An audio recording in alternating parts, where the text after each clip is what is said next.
beautiful souls. I am Valeria Maritza at Healing Through You. I am an infinite being of light, and so are you. How are you, beautiful souls, today? I skipped Monday. It was Halloween. My son was home. I did not get a chance to record my podcast on Monday. And so here it is today on a Wednesday. How does it get any better than this? And it is so timely because today's theme is about freedom, feeling the freedom, being free, being in that sense, in that energy of just being free. And why is this important? Obviously, for obvious reasons, right? But how can we anchor in that feeling of freedom?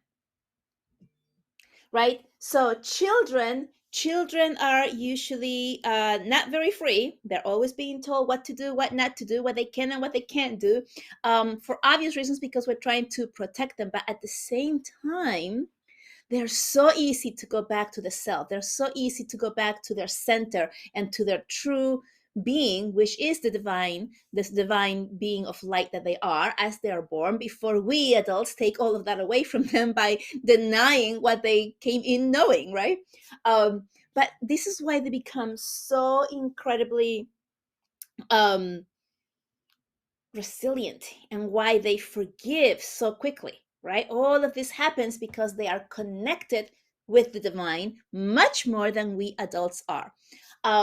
So when they're playing, when kids are playing and you see them laughing and making things up and just doing whatever it is they feel like without that judgment, right? This is why when you start seeing kids who are like over 5 and they're playing with their friends or their imaginary friends or on their own, and they're making voices and doing things, and they have this whole entire world happening, right? And we're like, oh, they're just playing, they're just kids. They're being free. That is what being free is all about. We as adults allow that, or allow them to have that, most of us, because we think, oh, that's so cute, oh, look what they're doing, blah blah blah blah blah, right? But no, that is what being free is all about.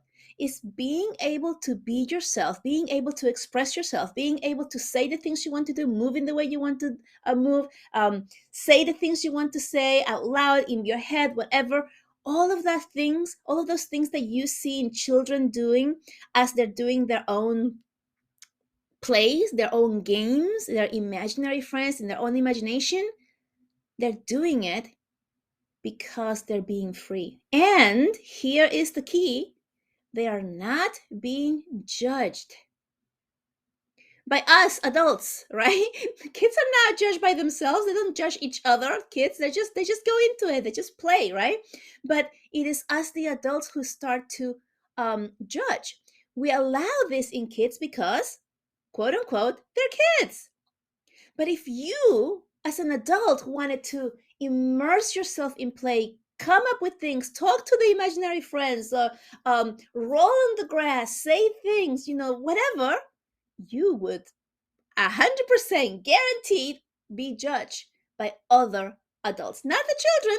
The children will just want to play with you. But this will happen with who? With the adults. The adults who would think, oh, what are they doing? Are they crazy? Like, that's silly, or whatever type of words that you are even imagining, or they're coming in up for you right now as you imagine yourself or another adult doing the things and acting as a child, right? This is exactly what children have, is the freedom to be without getting judged. And so today I want you to anchor into that feeling of being free and think, where are you free right now? Right? Are you free to choose what you want for breakfast? Or do you live with someone who is going to look at you weird or judge you for your choices in breakfast? Is someone in your home looking at you and saying you shouldn't have that? Maybe those are extra calories that your body doesn't really need. And here you are feeling like, oh, I really wanted that, but now I'm feeling judged, right? How many of you have gone out and grabbed breakfast on the way out to work or wherever it is that you're going, in order to avoid feeling judged at home for your choices? Huh? Think about this. Think about this. How many people are doing that? And then how many people, once you get to the store and get whatever it is that you're really craving to have, which is perhaps not the best or healthiest choice for you, how many of you are listening to your own critical voice in your head telling you you shouldn't have that? Hmm? I know people who cannot enjoy having a treat. They cannot enjoy having a piece of cake or a cookie or a brownie or whatever, because as they're having it and as they're trying to enjoy it, saying how awesome this is, they're saying, oh my gosh, this is so bad for me. They say that. They say this is so bad for me as so they're not really enjoying it 100%. They're not being able to be in the moment and be like, oh my gosh, this is so amazing. It feels so good in my mouth. I love it. Like I'm giving myself a treat, whether it's a good treat or a bad treat. That's a completely different story. But how many of you have that voice in your own head telling you that you've let yourself down, that you're doing the wrong things, that you're creating the wrong choices, right? This is just about food, guys. This is only about food. What else? What else can you think about that you have freedom? What other freedoms do you have that you are actually exercising? Do you have the freedom to choose what you want to wear? Whoa. Did you hear that big bong? How is that for dramatic sounds here? That was the garbage truck getting something.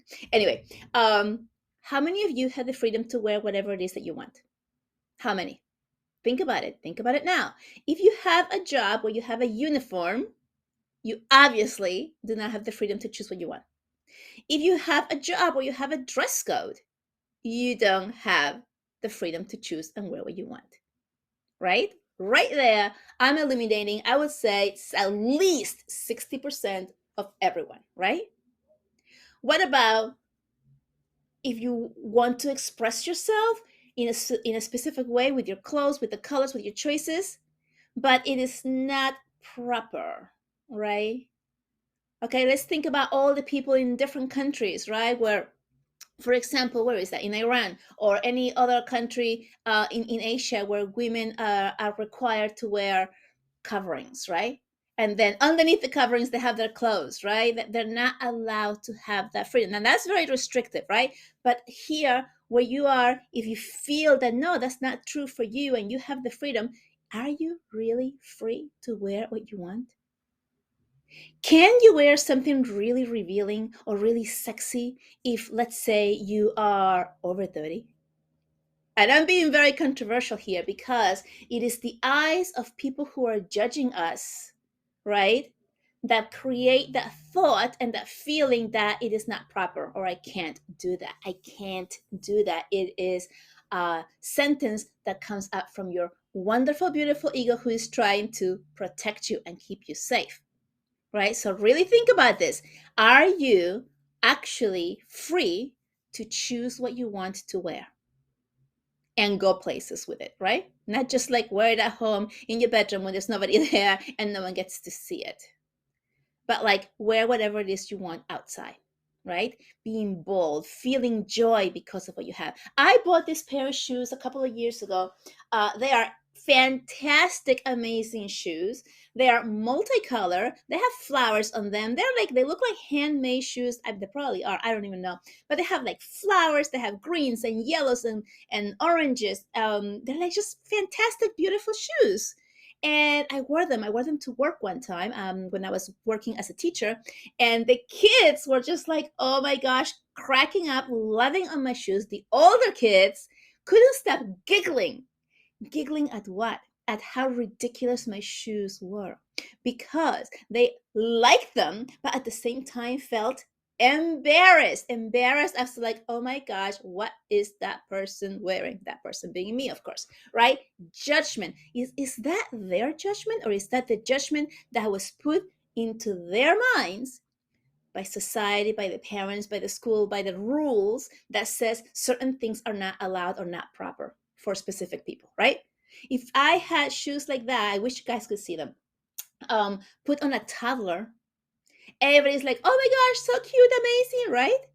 But when it's an adult, then all the judging comes. All right. Are you free to go out and spend your money on whatever it is that you want? Can you spend your money freely without judgment on buying a book, on going to school, buying a course that is going to make you feel like you're learning something that you are interested in, right? Let's say, okay, this is just coming in, so it must be because maybe some of you had a similar experience. When I was a little kid, I wanted to be a ballerina. That was my dream. I was always the chubby kid in my family. I don't know how that happened, but it happened. And I just definitely didn't have, here it goes, the body of a ballerina. I knew this at 6 years old. Did I know this because I felt that I was too big and chubby compared to the ballerinas? Or did I know this because it's what people told me, that I couldn't dance or be a ballerina with the body that I had? Right? Children do not judge. We, as children, only have to go by the ideas that are put upon us. So here it is, 98% of all thoughts, feelings, and beliefs in your mind right now are not yours. And this is why asking out loud or in your head, who does this belong to? Who does this belong to? Who does this belong to? Over and over and over again lifts all of those questions and all of those thoughts, feelings, and ideas that aren't yours. And you will begin to feel lighter and lighter and lighter when you start sending back the thoughts, ideas, and beliefs that aren't yours and were never yours to begin with, but you absorb them because that's just the way it is, right? Who does this belong to? It is a tool from Access Consciousness, guys. If you're interested in that, you can look it up. Access Consciousness. Dr. Dane here. I follow him, and it's one of the greatest tools I have. Is asking, who does this belong to? Who does this belong to? Who does this belong to? Say it 100 times if you must, and refuse any feeling that comes to you. Now, here's the thing. I'm going to explain this because some people ask, who does this belong to? And then they're like waiting for the answer. You don't have to look for the answer. All you have to do is ask and let it go, ask and let it go, ask and let it go.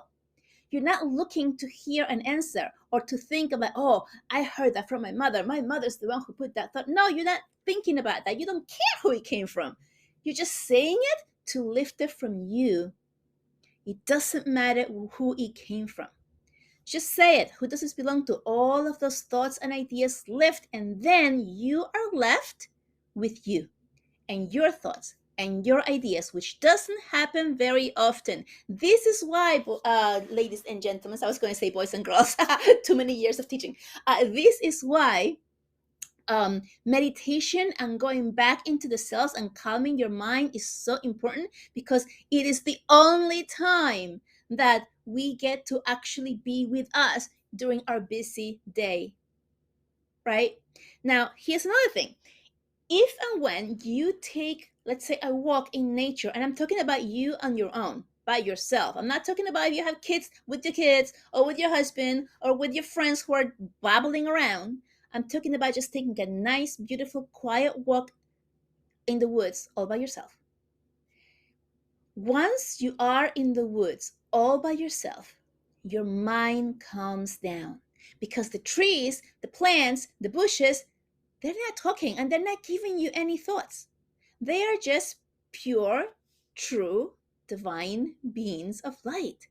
And so, this is why, or one of the reasons why, when we immerse ourselves in a nature walk on our own, our minds calm down, because all of the bushes, the trees, all of those beautiful, amazing earth beings